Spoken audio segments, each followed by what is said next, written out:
কিশোরগঞ্জ জেলার তাড়াইল উপজেলার বিভিন্ন ইউনিয়নে চলছে মৌসুমী সবজি মিষ্টি কুমড়ার ব্যাপক চাষ।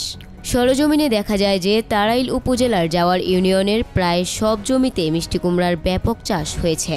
সাধারণত মিষ্টি কুমড়া চাষের জন্য উর্বর মাটি হওয়ায় এখানে প্রতি বছরে অসংখ্য কৃষক মিষ্টি কুমড়া চাষে স্বাবলম্বী হয়েছে।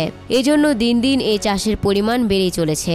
জানা যায় সারা বাংলাদেশে তাড়াইল উপজেলা থেকে প্রচুর পরিমাণ মিষ্টি কুমড়া সরবরাহ করা হয় এবং এটি একটি লাভজনক ফসলে রূপান্তর হওয়ার ফলে অন্যান্য সবজি উৎপাদন কম করে মিষ্টি কুমড়া চাষ বাড়িয়ে দিয়েছে এ অঞ্চলের সাধারণ কৃষকেরা। তাড়াইল উপজেলার পাশাপাশি ইটনা উপজেলার রায়টুটি ইউনিয়ন, রাজি সহ তার আশপাশের বিস্তীর্ণ হাওরে মিষ্টি কুমড়া চাষ করতে দেখা গেছে কৃষকদের। সাধারণ কৃষকরা জানায় মিষ্টি কুমড়া চাষ করলে খরচ কম হয় এবং প্রতি বছর লাভ হয়, এজন্য তারা মিষ্টি কুমড়া চাষবাস করে এবং দিন দিন মিষ্টি কুমড়া মানুষের জনপ্রিয় হয়ে যাওয়ায় এর চাহিদা বেড়ে যাওয়ায় তারা চাষবাসে আরো বেশি উদ্বুদ্ধ হচ্ছে এবং চাষবাসের পরিমাণ বাড়িয়ে দিয়েছে। সঠিক পর্যবেক্ষণ ও সরকারি সহযোগিতা পাওয়া গেলে এই মিষ্টি কুমড়া লাভজনক ফসলে রূপান্তরিত হয়ে অনেক কৃষকের জীবনমানের উন্নয়ন হতে পারে।